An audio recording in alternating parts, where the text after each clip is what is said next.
मेरी मम्मी 3 साल पहले ट्रेन एक्सीडेंट में गुजर गई थी और मैं अपने मम्मी पापा की अकेली बेटी थी। मेरा नाम साहिदा है। हम लोग काफी साल पहले हैदराबाद शिफ्ट हो गए थे। यहाँ हमारे 2-3 फैमिली फ्रेंड्स के अलावा और कोई रिश्तेदार नहीं था। बस हम तीनों अकेले रहते थे। मम्मी के बाद हम सिर्फ 2 रह गए थे। घर में ही पापा ने जनरल स्टोरी की दुकान खोली हुई थी, जिससे हमारी इनकम होती थी। मम्मी के जाने के बाद मुझे भी तन्हाई महसूस होती थी। सुबह मैं स्कूल चली जाती थी। काम वाली सुबह घर की सफाई वगैरह करके खाना तैयार करके चली जाती थी। स्कूल से वापसी पर हम दोनों बाप बेटी साथ खाना खाते थे।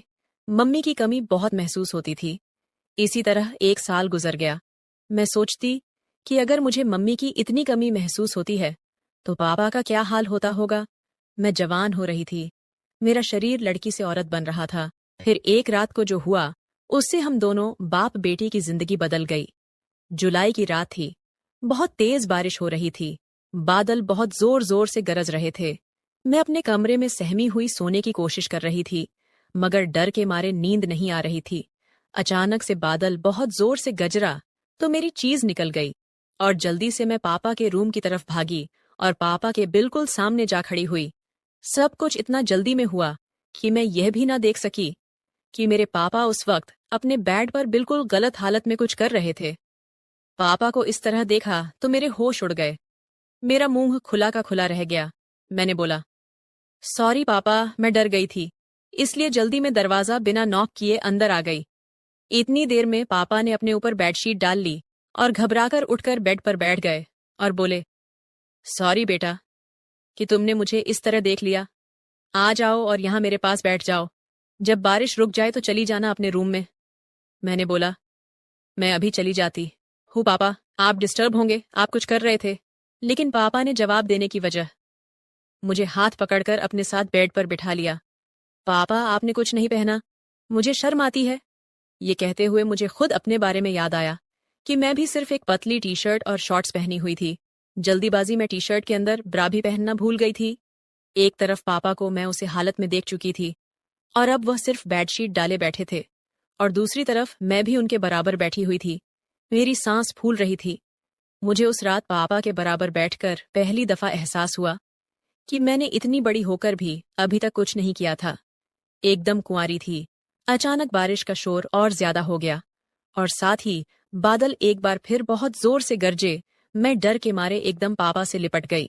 इस तरह लिपटने से पापा की बेडशीट हट गई। मैं कोई 10 सेकंड तक यूं ही लिपटी रही। तब मुझे पता चला कि मैं अपने पापा से लिपटी हुई हूं।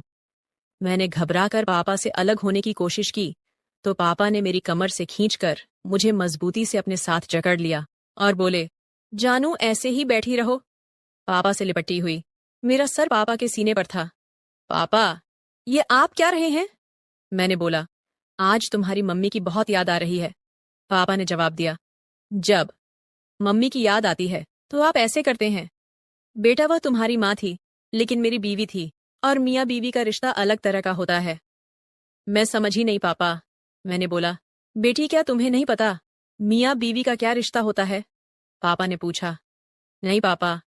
मैंने बोला, अब मैं तुम्हें कैसे बताऊं कि मियाँ बीवी में क्या रिश्ता होता है, और इसी रिश्ते की वजह से तुम पैदा हुई और आज तुम यहाँ मेरे साथ बैठी हो। मैंने पूछा, वह कैसे? पापा, मेरी समझ में अब भी नहीं आ रहा था। पापा बोले, शादी के बाद मियाँ अपनी बीवी के साथ कुछ करता है तो फिर 9 महीने बाद बच्चा पैदा होता है। मैं बोली, पापा, अभी भी समझ नहीं आया। पापा बोले, अब इससे आगे मैं जो तुम्हें बताऊंगा उसके लिए तुम्हें भी मेरी तरह कपड़े उतारने पड़ेंगे। क्या तुम तैयार हो? मैं पापा की बात सुनकर पूरी तरह शर्मा गई और कुछ न बोल पाई। मैं कुछ समझ कर बोल पाती उससे पहले ही पापा ने मेरी टी शर्ट निकल दी। आज मेरे अपने पापा जो कुछ भी मेरे साथ करने जा रहे थे, ये मेरी जिंदगी का सबसे अनोखा तजुर्बा था। अब पापा अपनी बेटी के साथ वह करने जा रहे हैं जो पापा मेरी मम्मी के साथ करते थे, और पापा फुल मस्ती में थे। मेरी नजरें पापा की नजरों से मिली और मैंने शर्म से आंख बंद कर ली। आज मैं अपने ही सगे अब्बू से यह सब करवा रही हूँ। हम दोनों बाप बेटी कुछ देर तक लिपटे रहे। फिर पापा ने मुझे रात भर प्यार किया। कुंवारी होने की वजह से पहले मुझे बहुत दर्द हुआ। मैं बहुत रोई और चिल्लाई, लेकिन धीरे धीरे पापा के प्यार करते रहने से मैं ठीक होने लगी। दर्द अब बिल्कुल खत्म हो गया था और उसकी जगह अब मुझे इतना मजा आ रहा था कि मैं बता नहीं सकती। पसीने में हम दोनों नहा चुके थे। तो दोस्तों, यह थी मेरी कहानी। अगर आपको पसंद आई हो तो लाइक कर दीजिए, दोस्तों से शेयर करना ना भूलें। मेरा 20 साल का नौकर रामू हमेशा मेरे आगे पीछे घूमता रहता था। मैंने उसे छोटा समझा था, लेकिन एक दिन उसने मुझसे कहा, मालकिन, मुझे छोटा समझने की गलती मत कीजिए। उस रात जब मैंने उसे देखा तो मैं आश्चर्यचकित हो गई थी, क्योंकि उस रात रामू ने 20 साल के लड़के की तरह नहीं, बल्कि 30 साल के आदमी की तरह मेरा। हेलो दोस्तों, आज की इस अनोखी कहानी में आप सभी का स्वागत है। जब से रामू मेरे पास सोने लगा था, तब से मेरे शरीर में बदलाव आने लगे थे। मुझे लगा था कि रामू छोटा है और उसे कुछ समझ नहीं आता होगा, लेकिन धीरे धीरे उसके असली रंग मुझे दिखने लगे। मैंने कभी सोचा भी नहीं था कि 20 साल का लड़का मेरी तरह की 40 साल की महिला को इतना सुख दे सकता है। रामू 20 साल का था। उसे मैं गांव से अपने घर काम के लिए लाई थी। मेरे घर में सिर्फ मैं और मेरा 1 साल का बेटा था। जब मैं काम पर जाती थी तो रामू मेरे बच्चे की देखभाल करता और वह मेरे घर में ही रहता था। मैं बिना शादी के मां बन गई थी। मेरे प्रेमी ने शादी का झांसा देकर मुझसे प्रेम का खेल खेला। जब मैं गर्भवती हो गई तो मैं उसके घर गई और वहां मैंने देखा कि उसकी शादी हो रही थी। उसने मुझसे प्रेम का नाटक किया और किसी और लड़की से शादी कर ली थी। मेरे पेट में पल रहे बच्चे को मारने का मेरा मन नहीं हुआ, और जब मैंने गर्भपात कराने का सोचा, तब तक समय निकल चुका था। मैं 5 महीने की गर्भवती हो चुकी थी। मेरे माता पिता ने मुझे और मेरे बच्चे को स्वीकारने से इनकार कर दिया। तब मैं अकेली रहने लगी। कई महीने पहले मैं अपने गांव गई थी, अपने दादा के 100वें जन्मदिन के लिए। मेरे दादा ने मुझे जन्मदिन का निमंत्रण भेजा था और इसलिए मैं गांव गई थी। मेरे बेटे को वहां सिर्फ मेरे दादा ने ही प्यार से गोद में लिया था। आरव उनके पास खेल रहा था। तभी ऑफिस से मेरा फोन आया और मैं कुछ देर के लिए फोन पर बात करने के लिए बाहर चली गई।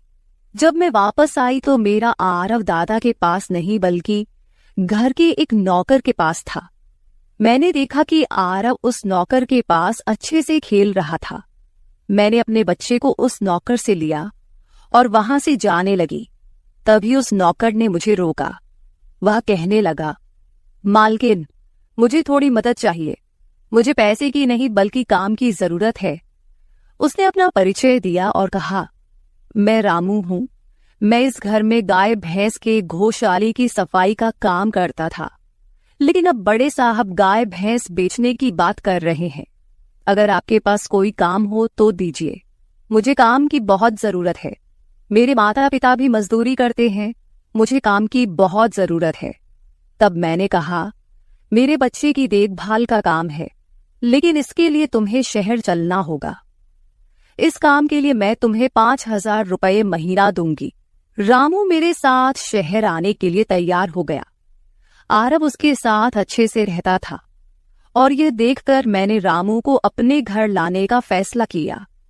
रामू तब से मेरे घर में ही रहने लगा। उसने कहा कि हर 4 महीने बाद जब थोड़े पैसे जमा हो जाएंगे, तब वह अपने गांव जाएगा। रामू दिन भर मेरे बच्चे की अच्छे से देखभाल करता और घर के कामों में भी मेरी मदद करता।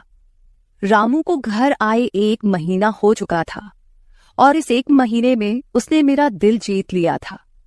उसकी देखभाल से मेरे बेटे की सेहत भी सुधर गई थी। जो आरव मुझे परेशान करता था, अब वह रामू के हाथों से अच्छे से खाना खाता था। मैंने रामू को एक अलग कमरा दिया था। एक दिन रात में आरव बहुत रोने लगा। किसी भी तरह से वह शांत नहीं हो रहा था। बच्चे के रोने की आवाज सुनकर रामू मेरे कमरे में आया और उसने आरव को मुझसे ले लिया। रामू के पास जाते ही आरव शांत हो गया था। रात बहुत हो चुकी थी।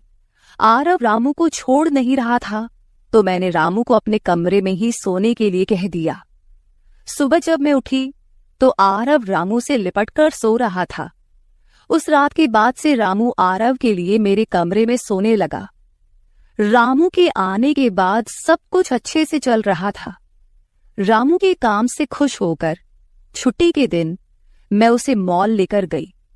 वहां मैंने उसके लिए अच्छे कपड़े खरीदे और सैलून में जाकर उसकी नई हेयर स्टाइल बनवाई। रामू देखने में अच्छा था, लेकिन वह एकदम साधारण तरीके से रहता था। उस दिन मैंने उसका पूरा लुक ही बदल दिया था। उसे नए अंदाज में देखकर मैं भी उस पर विश्वास नहीं कर पा रही थी। कल तक जो एक साधारण सा नौकर था, वह इतना हैंडसम और स्मार्ट दिख सकता है, इसकी मैंने कल्पना भी नहीं की थी। मॉल से हम घर आए तो आरव आते ही सो गया था। मैंने उसे कमरे में बिस्तर पर सुला दिया और पानी पीने के लिए बाहर जाने लगी। तभी रामू मेरे लिए पानी लेकर आया। पानी पीकर मैंने गिलास रखा और रामू मुझे तब से ही एकटक देख रहा था। जैसे ही मैंने गिलास रखा, उसने मुझे गले लगा लिया। कई सालों बाद किसी पुरुष ने मुझे गले लगाया था। मैंने उसे खुद से दूर किया।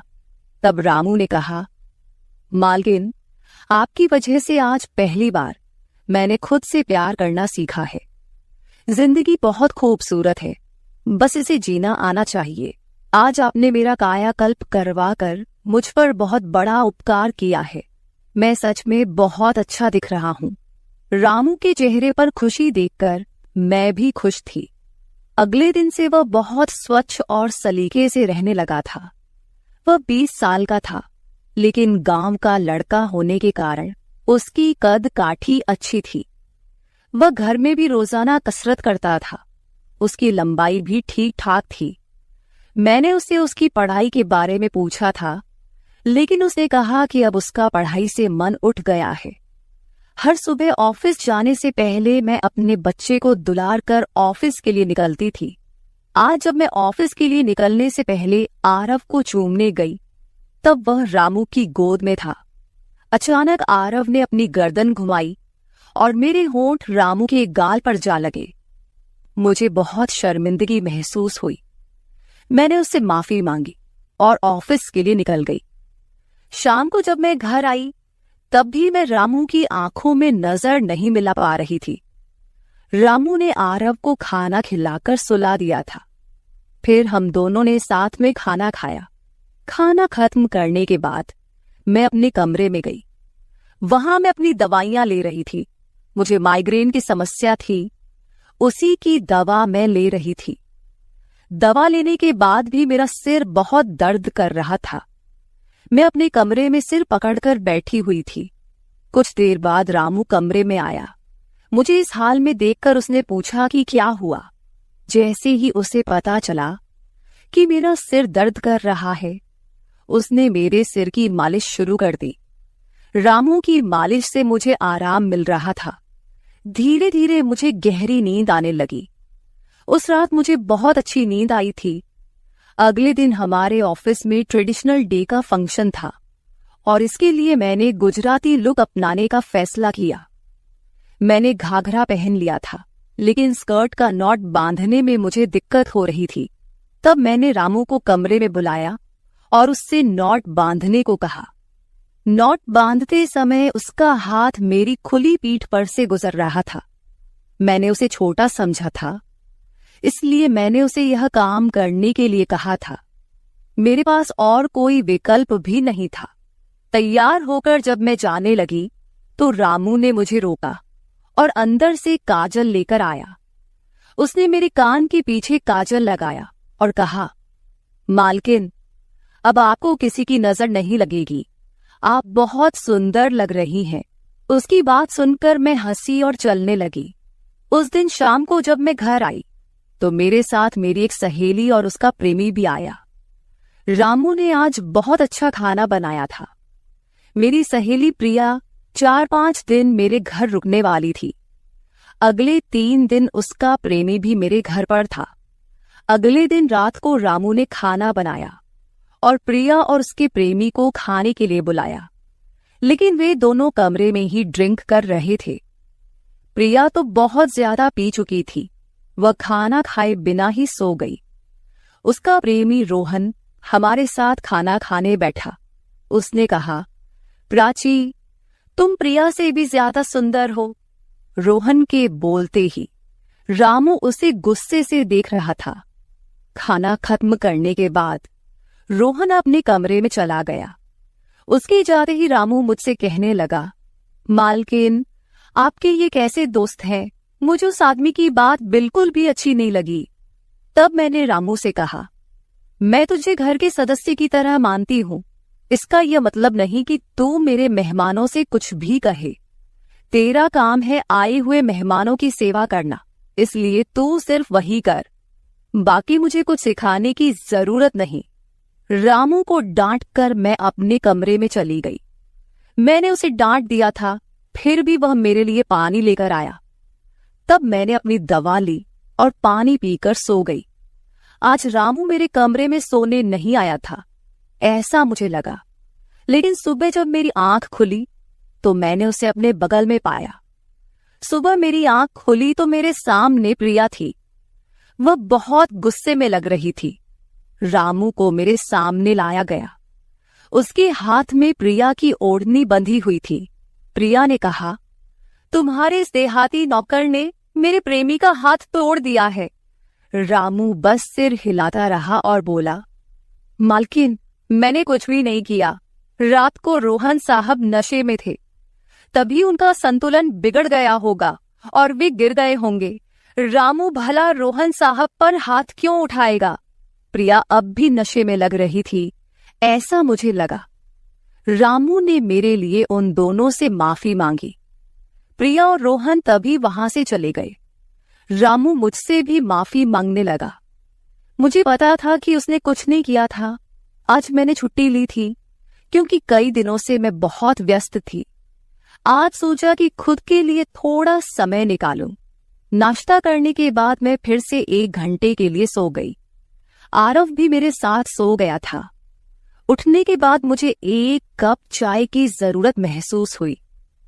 मैं रामू को चाय बनाने के लिए पुकार रही थी, लेकिन उसकी तरफ से कोई जवाब नहीं आ रहा था।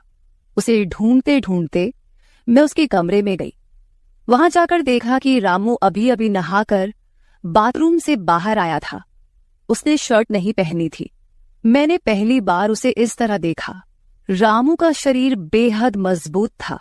उसका शरीर किसी योद्धा की तरह दिख रहा था। मैं उसे टकटकी लगाकर देख रही थी। मुझे उस वक्त कोई होश नहीं था। कई सालों बाद मैं किसी जवान पुरुष को इस तरह बिना कपड़ों के देख रही थी। मैं उसे टकटकी लगाए देख रही थी। तभी रामू ने मुझे आवाज दी। वह मेरे सामने शर्ट पहनकर खड़ा था, फिर भी मैं अपनी सुध-बुध खोए उसे देख रही थी। उसने मेरी आंखों के सामने चुटकी बजाई। तब मैं होश में आई और उससे कहा कि मेरे लिए चाय बना दे। आज घर में ही थोड़ा खुद का स्किन केयर करने का सोचा, इसलिए दोपहर के समय मैं अपने कमरे में अपना पार्लर चलाने लगी। उस समय मैंने शॉर्ट्स और गाउन पहन रखा था और मैं अपने पैरों का वैक्सिंग कर रही थी। वैक्सिंग करते समय गलती से मैंने थोड़ा ज्यादा गर्म वैक्स अपने पैर पर लगा लिया, जिससे जलन हुई और मेरे मुंह से तेज आवाज निकल गई। मेरी आवाज सुनकर रामू दौड़ता हुआ मेरे कमरे में आया। उसने मेरे जले हुए पैर को देखा। उसने मेरे पैर से गर्म वैक्स हटाया और वहां क्रीम लगा दी। उसके हाथ बार बार मेरे पैर पर अनजाने में फिर रहे थे और उस वक्त मेरे मन में जो भावनाएं उत्पन्न हो रही थीं, उन्हें व्यक्त करना मेरे लिए मुश्किल हो रहा था। रामू की नजर मुझ पर पड़ते ही मैं दर्द से कराह उठी। मुझे इस हालत में देखकर उसने कहा, बाई साहब, अब आप बस आराम से लेट जाइए। आपको जो भी करना है मुझे बताइए, मैं आपकी मदद कर दूंगा। मैंने उसे मेरे दूसरे पैर का वैक्सिंग करने को कहा। रामू ने जैसा मैंने बताया वैसा ही किया। उसने मेरे चेहरे की मसाज भी कर दी। उसके स्पर्श से मुझे बहुत आराम मिला। आज का छुट्टी का दिन मेरे लिए आरामदायक बीता। रामू में हर गुण भरा हुआ था। वह किसी भी काम में पीछे नहीं था। आज रात मैंने उसे मेरे कमरे में सोने के लिए मना कर दिया। दिन भर मैं घर में नहीं होती, कम से कम रात को तो मुझे मेरे बच्चे के साथ अकेले समय बिताना चाहिए। हर बार रामू का आना मुझे पसंद नहीं था, इसलिए मैंने उसे कमरे में सोने के लिए मना कर दिया। इस तरह दिन बीतने लगे। कुछ दिनों तक रामू के बिना आरव रात को सो नहीं पाता था, लेकिन धीरे धीरे उसने रोना बंद कर दिया। मुझे अपने अंदर कुछ बदलाव महसूस होने लगे थे। सुबह उठते ही मेरा शरीर बहुत दुखने लगता था। अचानक ये सब क्यों हो रहा है, समझ नहीं आ रहा था। कुछ दिनों में मेरी शारीरिक पीड़ा इतनी बढ़ गई कि मुझे बिस्तर से उठने की भी इच्छा नहीं होती थी। तब मैंने ऑफिस से 1 हफ्ते की छुट्टी ले ली। कुछ दिनों आराम किया, शायद थोड़ा ठीक हो जाऊं। अब पूरा वक्त आरव रामू के साथ रहता था। जब उसे भूख लगती तो वह बीच बीच में मेरे पास आ जाता। आज मैं अपनी कमर पकड़कर बैठी थी। रात को रामू पानी लेकर मेरे कमरे में आया। मेरी कमर पर हाथ देखकर उसने समझ लिया कि मुझे बहुत तकलीफ हो रही है। रामू ने कहा, बाई साहब, अगर आपको कोई आपत्ति ना हो तो मैं आपकी कमर की मालिश कर देता हूं। मेरी कमर इतनी दुख रही थी कि मैंने उसकी मालिश के लिए हाँ कर दी, लेकिन उससे पहले मैंने अपने कमरे की लाइट बंद कर दी। छोटे 0 बल्ब की रोशनी में मेरी कमर उसे नहीं दिखेगी, इसलिए मैंने कमरे की बड़ी लाइट बंद करके 0 बल्ब जला दिया। वह जब मालिश कर रहा था, मुझे बहुत आराम मिल रहा था। मालिश करने से मेरी पीड़ा जैसे झट से गायब हो गई थी। मालिश करते समय रामू ने मुझसे पूछा, बाई साहब, आपको आरव के पिता की कभी याद नहीं आती? आप इतनी सुंदर और जवान होकर भी अभी तक अकेली क्यों हैं? उसके सवाल का मेरे पास कोई सही उत्तर नहीं था। मैंने उससे कहा कि शायद तुम्हारे सवाल का उत्तर मेरे पास नहीं है। उस सवाल पर वहीं विराम लग गया। रामू की मालिश से मुझे अच्छी नींद आ गई थी। अगले 2 दिन बाद वह तारीख थी जब मैंने अपने प्रेमी से मुलाकात की थी। आखिर वह दिन आ ही गया। उस दिन मैंने दिन भर अपने मन को किसी न किसी काम में व्यस्त रखने की कोशिश की, लेकिन रात के अंधेरे में मुझे अपने प्रेमी की बहुत याद आ रही थी। आज वह मेरे साथ नहीं था, लेकिन वह मेरे बच्चे का पिता था। आरव को देखकर मुझे रोज उसकी याद आती थी और आज मैं अपनी भावनाओं को छुपा नहीं पाई। मैं अपने कमरे में जोर जोर से रोने लगी। आरव पास में सो रहा था, इसका भी मुझे ध्यान नहीं रहा। मैंने आज अपनी दवाइयां भी नहीं ली थीं। रामू पानी लेकर मेरे कमरे में आया। मुझे रोते हुए देखकर उसने मुझे पानी पिलाया। जब मैं शांत हुई तो उसने मुझे दवाइयां दी। मेरे रोने की आवाज से आरव हल्का हिलने लगा। वह जाग न जाए, इसलिए रामू मुझे अपने कमरे में ले गया। वहां जाकर मैंने उसे कसकर गले लगा लिया। ऐसा लग रहा था कि मैंने अपना होश खो दिया था। मेरा रोने का कारण सुनकर रामू भी शांत हो गया था। वह लगातार मेरे आंसू पोंछ रहा था।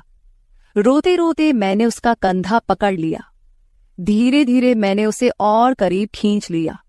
मैंने उससे कहा, रामू, आज की रात मैं तुम्हारे साथ बिताना चाहती हूं। तब रामू ने कहा, भाई साहब, मैं अभी छोटा हूं, मुझे कुछ भी नहीं आएगा। उसकी बात सुनकर मैंने उसे और पास खींच लिया। उस रात मैं उसके कमरे में थी, लेकिन सुबह जब मैं उठी तो वह मेरे पास नहीं था। उसकी शर्ट वहीं पड़ी हुई थी। जब मैं बाहर गई तो मैंने देखा कि रामू मेरे बच्चे को दूध और बिस्किट खिला रहा था। मुझे आरव का ख्याल नहीं आया था, लेकिन रामू ने नहीं भुलाया। उसने हम दोनों माँ बेटे को खुश कर दिया था। रात की थकान के बाद मैं सुबह देर से उठी थी। दिन भर रामू ने मुझसे नजरें नहीं मिलाई। आज प्रिया मुझसे मिलने घर आई थी। वह रामू की तरफ देख भी नहीं रही थी। रामू ने उसे पानी दिया और कमरे से बाहर चला गया। थोड़ी देर बातें करने के बाद प्रिया जाने लगी। जाते समय उसने मुझसे कहा, जितनी जल्दी हो सके अपने नौकर को यहां से निकाल दो। वह दिखने में जितना मासूम लगता है उतना है नहीं। उसकी बात का मैंने खास ध्यान नहीं दिया। रोज की तरह रात को खाना खाने के बाद रामू ने मुझे पानी का गिलास मेरे कमरे में लाकर दिया और उसने आरव को भी सुला दिया था। आरव आज बाहर हॉल में झूले में सो रहा था। रामू उसकी देखभाल कर रहा था। मैंने अपने कमरे की लाइट बंद कर दी और सो गई। कुछ समय बाद मुझे आरव की आवाज सुनाई दी। उसकी आवाज से मेरी नींद खुली। मैं उठने वाली थी कि तभी उसकी रोने की आवाज बंद हो गई। कुछ समय बाद मुझे अपने कमरे का दरवाजा खुलने की आवाज सुनाई दी।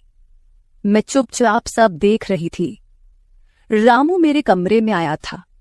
उसने मेरे पास आकर यह देखने की कोशिश की कि मैं सो रही हूं या नहीं, और फिर उसने मेरा मोबाइल उठाया। उसकी वह खोजबीन देखकर मैंने जल्दी से कमरे की लाइट ऑन कर दी। मुझे जागता हुआ देखकर वह चौंक गया। मैंने उसके हाथ से अपना मोबाइल छीन लिया। मैंने उससे कहा, रामू, यह सब क्या चल रहा है? तुम इस वक्त यहां क्या कर रहे हो? वह कुछ नहीं कहकर वहां से जाने लगा, लेकिन मैंने उसे इतनी आसानी से छोड़ने का इरादा नहीं किया था। मैंने उसे उसका वीडियो दिखाया जिसमें वह प्रिया के बॉयफ्रेंड पर हाथ उठा रहा था। उस दिन रोहन के मोबाइल का कैमरा गलती से चालू रह गया था और उसमें उनकी हाथापाई रिकॉर्ड हो गई थी। सुबह जब प्रिया मुझसे मिलने आई थी तब उसने मुझे वह वीडियो दिखाया था और तब से मैं रामू पर नजर रख रही थी। रामू, तुमने झूठ क्यों बोला? तुमने रोहन पर हाथ क्यों उठाया? तब उसने कहा, जो भी आप पर बुरी नजर डालेगा उसके साथ मैं यही करूंगा। मालकिन, उस रात जब रोहन नशे में था वो आपके कमरे में आया था। वो आपके साथ कुछ गलत करने की कोशिश कर रहा था और इसलिए मैंने उस पर हाथ उठाया। रामू की बात सुनकर मैंने कहा, ठीक है, मैं तुम्हारी बात मानती हूं, लेकिन तुम मुझे नींद की दवा क्यों दे रहे थे? आज मैंने तुम्हें मेरे पानी में दवा मिलाते हुए देखा है। तुम्हारी नजर मुझ पर थी और तुम जो चाहते थे वह मैंने तुम्हें दे दिया है। अब अपना हिसाब करो और गांव निकलो। मेरी बात सुनकर रामू बोला, मालकिन, आप जैसा सोच रही हैं वैसा कुछ भी नहीं हुआ है। कल रात मैंने आपके साथ कुछ भी गलत नहीं किया। मैंने आपके पानी में नींद की दवा मिलाई थी जिससे आप मेरे पास आते ही सो गई थीं और मुझे आपके साथ कुछ भी गलत नहीं करना था। कुछ दिन पहले मैंने आपको रात में फोन पर बात करते हुए देखा था। मैंने आपकी बातें सुनी थी। आप फिर से अपने उस प्रेमी से मिलने की तैयारी कर रही थी। आपकी मुलाकात आपके ही घर में तय हुई थी। मुझे यह सब पता था। आप उससे ना मिले, इसलिए मैं आपको रात में नींद की दवा दे रहा था। वह व्यक्ति अब भी आपको धोखा दे रहा है। वह आपसे झूठ बोल रहा है। वह आपके बच्चे को आपसे छीनने के लिए आपके करीब आ रहा है। उसकी पत्नी को बच्चा नहीं हो सकता, इसलिए वह आपके पास आ रहा है।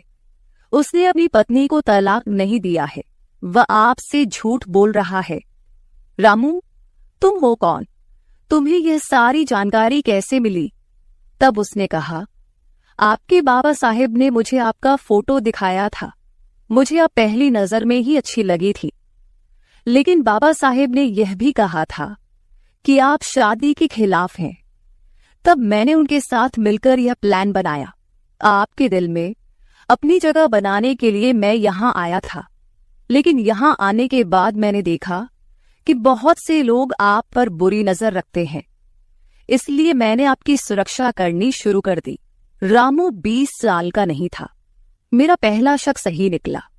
वह 30 साल का था और एक अच्छी नौकरी पर था। उसने मेरे प्यार के लिए इतनी मेहनत की थी। रामू ने मेरे प्रेमी के बारे में जो भी कहा था वह सब सच था। रामू ने मेरे प्रेमी की सारी जानकारी सही निकाली थी। रामू जैसा ईमानदार पति और मेरे बच्चे का पिता मिलना मेरे लिए बहुत बड़ी बात थी। मैं अपने प्रेमी के धोखे के जाल में फंसने से बच गई थी। आज मैं विक्रांत उर्फ रामू के साथ बहुत खुश हूं। वह मुझसे और मेरे बच्चे से बहुत प्यार करता है। मेरे बाबा साहिब की वजह से आज मेरा परिवार शुरू हुआ। मुझे रामू जैसा पति मिला, ये मेरा सौभाग्य था। दोस्तों, जो आपसे सच्चा प्यार करता है वह किसी भी कठिनाई में आपका साथ नहीं छोड़ता। रिश्ते निभाने वाले को किसी वजह की जरूरत नहीं होती और रिश्ते तोड़ने वालों के लिए एक बहाना भी काफी होता है। तो दोस्तों, ये थी हमारी आज की छोटी सी कहानी।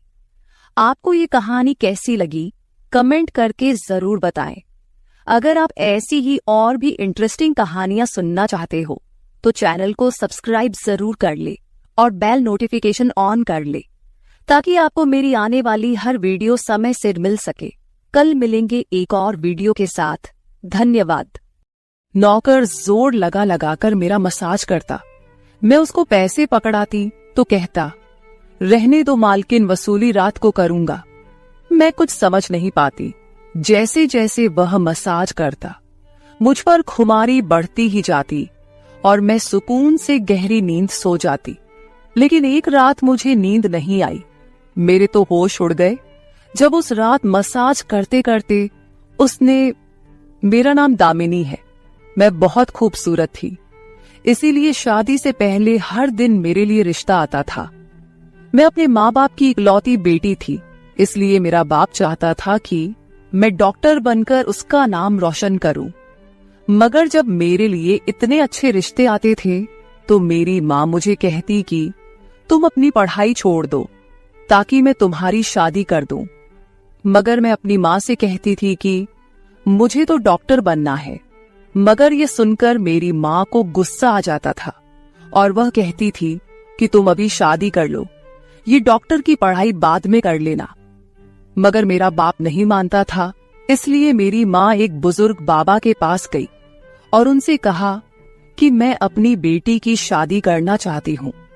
मगर उसका बाप नहीं मान रहा। कोई ऐसा ताबीज दो कि उसका बाप शादी के लिए फौरन मान जाए। उस बुजुर्ग ने मेरी माँ से 2000 रुपए लिए और ऐसा ताबीज दिया कि मेरा बाप मेरी शादी के लिए फौरन मान गया। ये रिश्ता दरअसल मेरे बाप के दोस्त ने अपने बेटे के लिए मांगा था और कहा कि आपकी बेटी शादी के बाद भी डॉक्टर बन सकती है। ये सुनकर मेरे बाप ने उससे शादी के लिए फौरन हाँ कह दिया और मैं विदा होकर अपने ससुराल आ गई। मेरे ससुराल वाले बहुत अमीर थे, इसलिए मैं और मेरे पति अलग घर में रहते थे। मेरा पति अपने बाप का बिजनेस संभालता था, इसलिए वह सुबह से शाम तक बिजी रहता था। मैं उसके घर गई तो वहां का ऐशो आराम देखकर मैं चौंक गई। मेरे पति ने मेरी सेवा के लिए कई नौकरानियां रखी हुई थी, मगर उसका एक नौकर धीरे धीरे मेरे करीब आने लगा। उस नौकर ने मुझसे कहा कि मैं यहाँ काफी सालों से काम कर रहा हूँ और आपके ससुराल वाले मुझे बिल्कुल घर के मेंबर की तरह ही समझते हैं।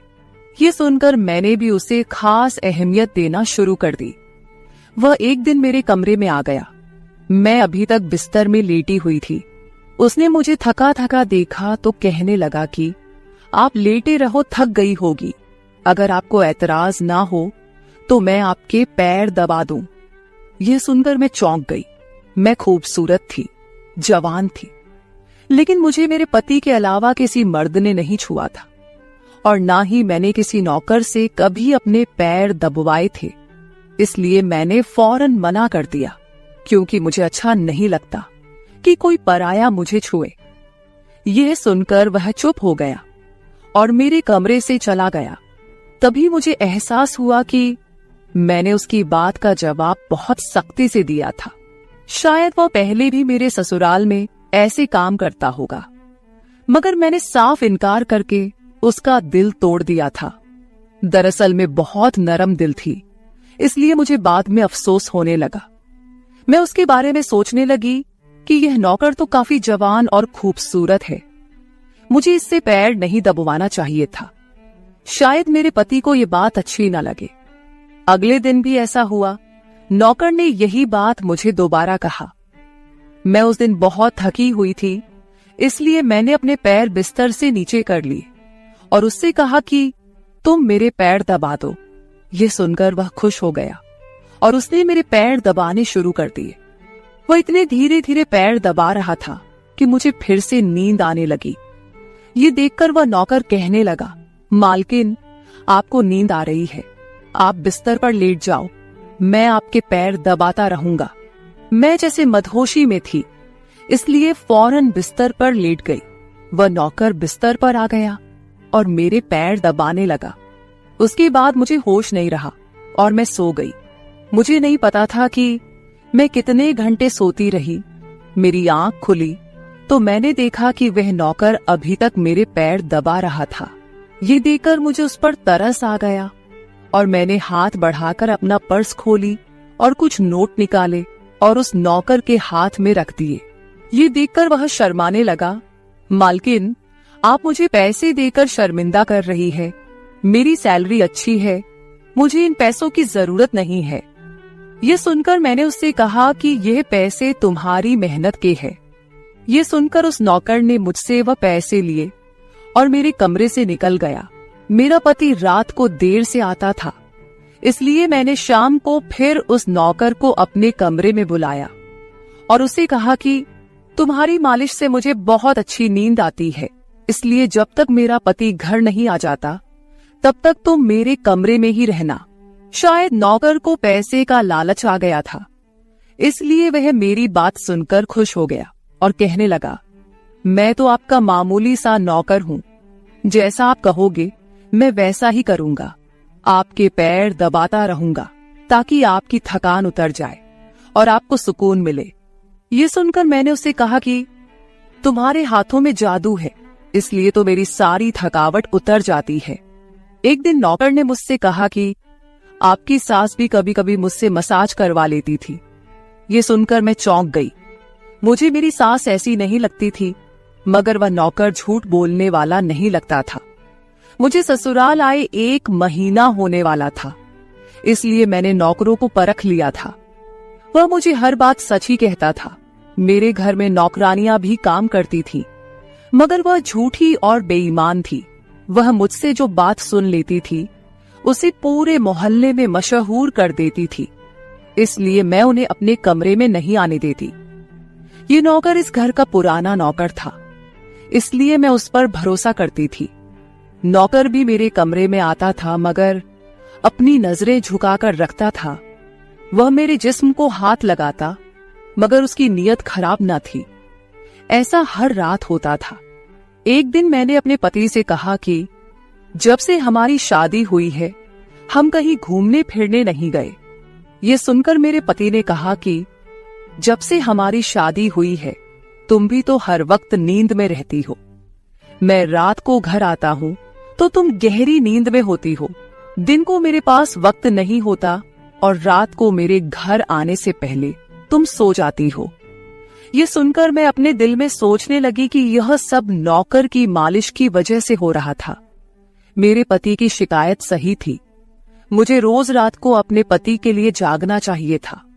उस दिन मैंने फैसला किया कि आज रात जब नौकर मुझे मालिश के लिए कहेगा तो मैं इनकार करूंगी, ताकि मुझे नींद ना आए और मैं अपने पति के आने तक जागती रहूं। शाम हुई तो मैंने नहाकर खुद को खूब तैयार किया और दुल्हन बनकर बिस्तर पर बैठ गई। नौकर मेरे कमरे में आया तो उसने मुझे मालिश के लिए पूछा, मगर मैंने साफ इनकार कर दिया। मेरी बात सुनकर वह कुछ उदास हो गया और वापस चला गया। कुछ देर बाद नौकर मेरे कमरे में आया तो उसके हाथ में दूध का गिलास था। मैंने खाना नहीं खाया था, इसलिए फौरन दूध पी ली और अपने पति का इंतजार करने लगी, मगर मुझे नींद आ गई और मैं सो गई। सुबह में जागी तो नौकर फौरन मेरे कमरे में आया और कहने लगा, मालकिन आपके लिए नाश्ता लेकर आऊं। ये सुनकर मैंने अपने पति के बिस्तर की तरफ देखा, वह खाली था। ये देखकर नौकर कहने लगा, मालिक को जरूरी काम था, वह नाश्ता करके चले गए। ये सुनकर मेरा मूड खराब हो गया। मैं रात भर उसका इंतजार करती रही, मगर वह सुबह होते ही ऑफिस चला गया। मैंने नौकर से कहा कि मेरे लिए चाय ले आओ। नौकर कमरे से बाहर निकल गया। तभी मैंने अपने जिस्म की तरफ देखा तो चौंक गई। रात को मैंने दुल्हन का कपड़ा पहना हुआ था, मगर अब मेरे जिस्म पर कोई और कपड़े थे। मगर मैंने अभी जेवरात पहने हुए थे। मेरा सर भारी होने लगा।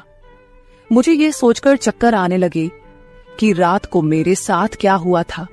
और मेरे कमरे में कौन था और उसने मेरे साथ क्या किया था, मगर मुझे कुछ याद ना आया।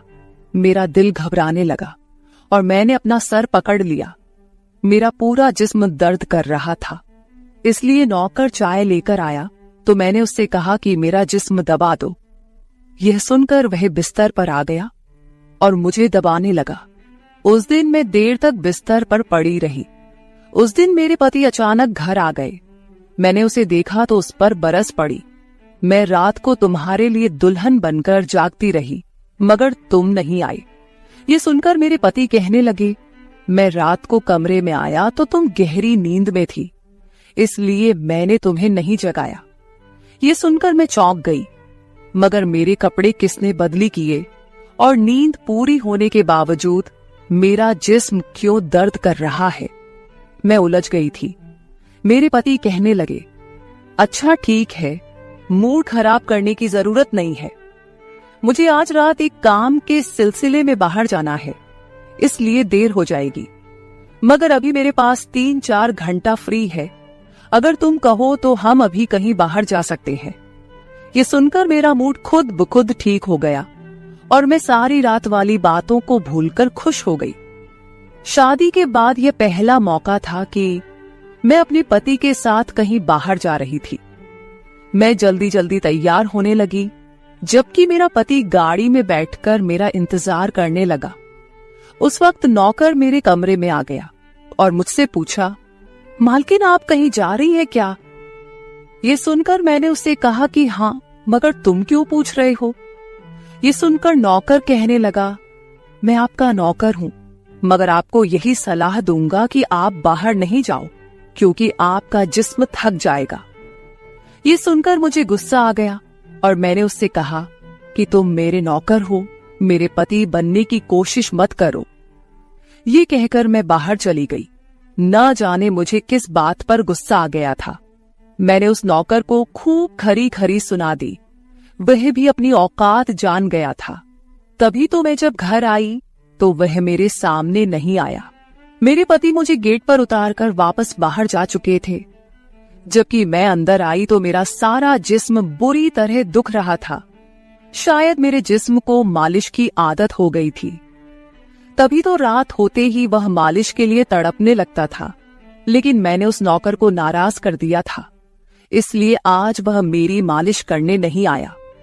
मगर मुझे उसकी जरूरत थी, इसलिए मैंने एक नौकरानी को बुलाया और उस नौकर को बुलाने को कहा। थोड़ी देर गुजरी थी कि वह नौकर मेरे कमरे में आ गया, मेरे बिस्तर पर बैठ गया और चुपचाप मेरे पैरों को दबाने लगा। ये देखकर मुझे शर्मिंदगी हुई। मैंने उसे इतना बुरा भला कहा, मगर उसने मेरी बात को बिल्कुल बुरा नहीं माना। मैंने उसे चुप देखा तो कहने लगी, मुझे उस वक्त पता नहीं क्या हो गया था, इसलिए मैंने तुम्हें खरी खरी सुनाई। मैं इतने दिनों के बाद अपने पति के साथ कहीं बाहर जा रही थी, इसलिए मुझे तुम्हारा टोकना अच्छा नहीं लगा, इसीलिए मुझे माफ कर दो।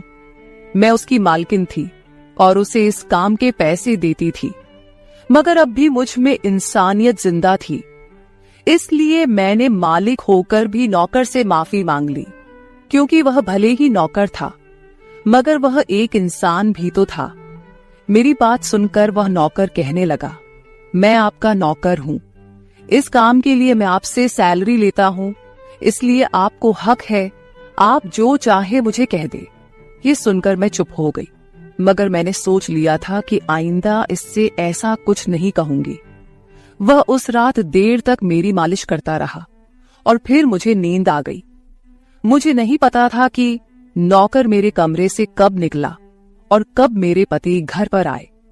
मैं सुबह उठी तो मेरा पति बाथरूम में था और बाहर जाने के लिए तैयार हो रहा था। मैं उसे हैरानी से देखने लगी।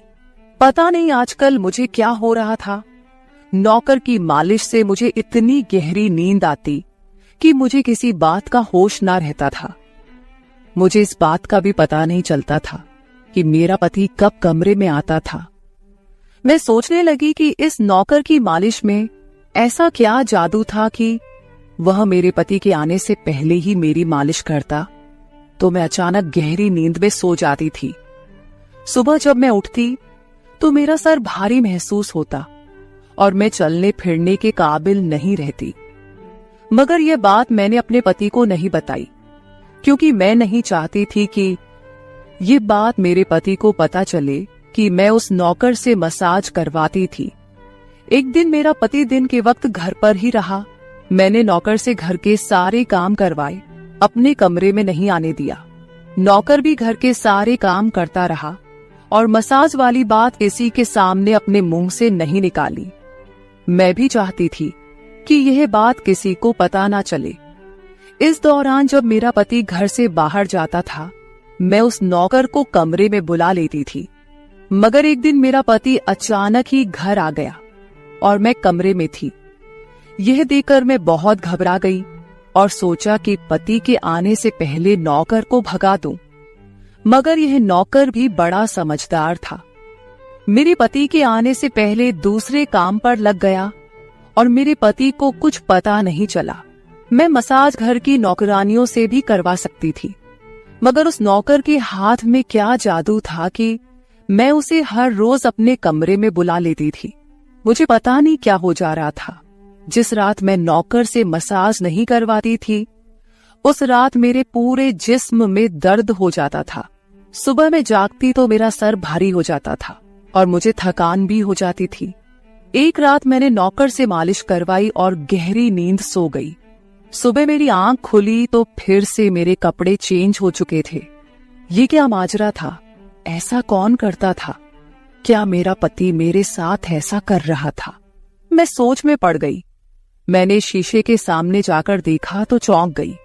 मेरे पूरे जिस्म पर लाल निशान पड़ गए थे। यह कैसे निशान थे? मैं अपने जिस्म पर हाथ फेरने लगी। मैं जैसे उस निशान को मिटाना चाहती थी, मगर ऐसा न हुआ। अगले दिन फिर मैंने अपने जिस्म को देखा कि निशान खत्म होने के बजाय फैलने लगे थे। मैं घबरा गई। तभी मेरे कमरे में नौकर आ गया और उसने मुझे मालिश को कहा। मैं उस निशान को छुपाना चाहती थी, इसलिए उसे कहा कि आज तुम सिर्फ मेरे पैर दबा दो। उसने मुझसे कुछ नहीं पूछा, मगर मैं अंदर ही अंदर डर रही थी। किसी दिन मेरे पति ने यह निशान देख लिए तो मैं उसे क्या जवाब दूंगी। मैं ये सोच सोचकर थक चुकी थी, इसलिए मैंने तकिए पर पैर रख दिए। नौकर मेरा मसाज करने लगा। मेरी आंखें नींद से बंद होने लगी थी। तभी मुझे नौकर ने ऐसी बात कह दी जिसे सुनकर मेरे होश उड़ गए। उसने मुझसे कहा, मालकिन आप मुझे बहुत अच्छी लगती हो। मेरी आंखें बहुत बोझल होने लगी थी। मुझे उसकी बात समझ नहीं आई और फिर मैं गहरी नींद सो गई। सुबह मेरी आंख खुली तो मेरा पति भी बिस्तर में लेटा हुआ था। मेरा सर भारी हो रहा था और जिस्म दर्द से छूट रहा था, मगर उसके बावजूद मैं अपने पति के करीब गई और उसे धीरे से उस निशान के बारे में बता दिया। मैंने सोचा कि यह निशान बढ़ रहे थे, इसलिए मुझे यह बात अपने पति को बता देनी चाहिए। ये सुनकर मेरे पति ने मेरे जिस्म से कपड़ा हटाया तो वह उछल पड़ा। वह मुझसे दूर हो गया और कहने लगा, तुमने मुझे धोखा दिया है, बेवफाई की है और तुम्हें उसी की सजा मिली है। यह कोई बीमारी नहीं है, बल्कि तुम्हारा गुनाह है। मुझ में क्या कमी थी जो तुमने दूसरा मर्द तलाश कर लिया? मैं काम में बिजी था, मर तो नहीं गया था कि तुमने एक और चक्कर चला लिया। यह सुनकर मैं हक्का बक्का रह गई। मैंने उससे कहा कि यह आप कैसी बातें कर रहे हैं, मैं बेकसूर हूं। मगर मेरा पति हंसने लगा और कहने लगा, ये निशान बता रहे हैं कि तुम गुनहगार हो, इसीलिए मेरे घर से निकल जाओ। मैं तुम्हें तलाक के पेपर भेज दूंगा। उसने मुझे धक्के मार मार कर घर से निकाल दिया। मैं रोते हुए अपने माँ बाप के घर आ गई और उन्हें अपनी बेगुनाही का यकीन दिलाया। वे मेरे अपने थे, इसलिए उन्होंने यकीन कर लिया। उन्होंने कहा कि वह मेरे पति से बात करने जाएंगे, मगर उनके जाने से पहले ही तलाक के कागज आ गए और मेरी हंसती मुस्कुराती दुनिया उजड़ गई। मैं इसका जिम्मेदार किसको ठहराती? कोई भी तो नहीं था। मैं कई दिनों तक रोती रही। मुझे ऐसा लगने लगा था जैसे मैं मरने वाली थी। एक दिन मेरी माँ मेरे कमरे में आई और कहने लगी कि तुमसे कोई मिलने आया है। मैं भागकर गई कि शायद मेरे पति आए हों, उसे मेरी बेगुनाही का एहसास हो गया हो। मगर वहां मेरा पति नहीं था, बल्कि वही नौकर था जो उसके घर काम करता था। मैंने उसे आने का कारण पूछा तो वह कहने लगा, मैं आपके उन निशानों के बारे में जानता हूं। ये सुनकर मैं चौंक गई। मैंने उसको कसकर पकड़ा और उसकी शर्ट का बटन एक झटके से खोल दिया। मुझे अब समझ आया कि मेरे पति ने मुझ पर इतने गंदे इल्जाम क्यों लगाए थे। ये कहकर मैंने नौकर के सीने पर मुक्के मारने शुरू कर दिए। मैंने कहा, ये निशान मेरे जिस्म पर कैसे आए? तुमने मसाज के बहाने मेरे साथ क्या क्या किया था? मुझे सच सच बताओ। ये सुनकर नौकर ने मेरे दोनों हाथ पकड़ लिए और कहने लगा, मेरा नाम राजेंद्र है और मैं तुम्हारे साथ यूनिवर्सिटी में पढ़ता था, मगर मुझे तुमसे प्यार हो गया। मैं भी डॉक्टर बनना चाहता था और मैंने सोचा था कि जब हम दोनों डॉक्टर बन जाएंगे तो मैं तुम्हारे बाप से तुम्हारा हाथ मांग लूंगा। मगर एक दिन तुम्हारी सहेली की जुबानी मुझे पता चला कि तुम्हारी माँ तुम्हारी शादी जल्द करना चाहती है, इसलिए मैंने डर कर तुम्हारे घर रिश्ता भेजा। मगर तुम्हारे बाप ने इनकार कर दिया और कहा कि मैं अपनी बेटी की शादी तब करूंगा जब वह डॉक्टर बन जाएगी। इसलिए मैं टेंशन